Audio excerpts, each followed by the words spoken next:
Jesus. Amen. Will you join me in a word of prayer? Lord God, Heavenly Father, we thank you for this day. We thank you for the act of worship. We thank you for the opportunity, Lord, that we get to engage in that together. And Lord, we ask that you help us to deepen our understanding, our practice, our belief about what worship is and how it works and what it does. And Lord, who we worship. Let us deepen our understanding of you. Be with us, Lord, and bless us in this time. In your name, Jesus. Amen. So we've been working every fourth Sunday on this series about worshiping the real, present God. What it means to worship Him, what it is to actually engage in the act of worship.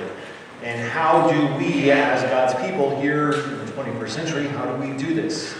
And part of the thing of that is that it's the same pretty much for all centuries. Just because we happen to be here in the 21st doesn't mean it's really anything significantly different. We worship God with a lot of the ways in which the people who have gone before us have worshipped God. Today we're talking about asking of God. And that seems seasonally appropriate. How many of you asked for anything coming up for a few days from now? Anybody asked for anything? Anybody? A few of you asked for some things. How many of you asked for nothing? Anybody asked for nothing? Andrew asked for nothing. Thank you, Andrew. That's what I got you. That's what I got you this year. Me to you. We have the opportunity to ask of God. So we're going to dig in a little bit to 1 Kings, and we're going to just talk about that and some other Bible verses too.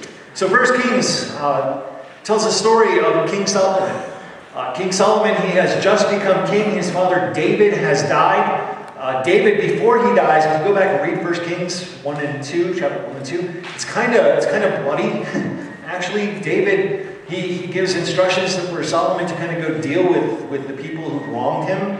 And so that's kind of the things that Solomon does to start off. Solomon has kind of come from this world and these politics where people are kind of backstabbing each other and doing all sorts of things. And he goes, kind of his first real official act as the king is to go off and to worship. And that's where we meet him in 1 Kings 3. He goes off and he worships God, and God comes to Solomon in that worship. He says, Solomon, I want you to ask of me. God invites asking in worship. He invites you to ask of Him as you worship. He invites you to enter into this time, this moment, where you will say, here God is what I am after. He says, I want you to do this. He says this to Solomon. I believe he says it to us. A little bit like context around that as God invites this asking. In Matthew 7, Jesus in the Sermon on the Mount, he talks about this asking. And he says, ask and it will be given to you. Seek and you will find. Knock and the door will be open to you. For everyone who asks receives. The one who seeks finds. And to the one who knocks, the door will be open. And then he says this, and I think this is kind of the heart of what God is doing in 1 Kings, but I think it's also just instructive for us as we come here to worship and ask of God. He says, which of you, if your son asks for bread, will give him a stone? Or if he asks for a fish, will give him a snake?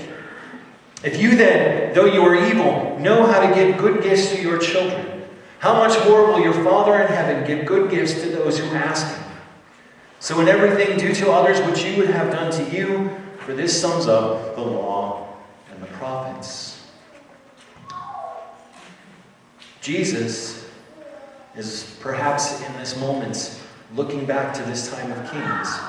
This whole time, and really throughout the Bible, there are people who are coming to God, who are asking of Him. And the fundamental thing that Jesus reveals to us and that He shows us is that the role that we have with this God is that we are in this relationship with Him. That God is Father. And that as Father, He seeks our good. He desires to give to you and I good. And so we gather and we worship Him, thanking Him for the good, but also taking this opportunity to be people who ask for good. And who ask for good from this loving Father.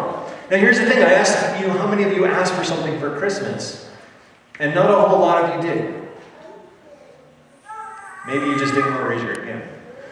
That's possible.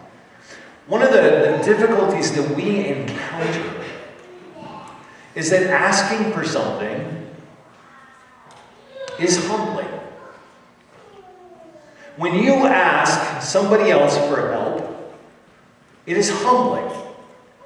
When you ask somebody else to provide something for you that you cannot provide for yourself, it is humbling. A lot of times, what I find as pastor is that people don't like to ask. You don't. You just don't. You don't want to bother somebody. You don't want to put yourself in the place of owing that person. That's pretty common. Hate to owe people. I'd rather just suffer than owe people. That's a reality. It's a spiritual reality I've seen a lot. Asking is humbling.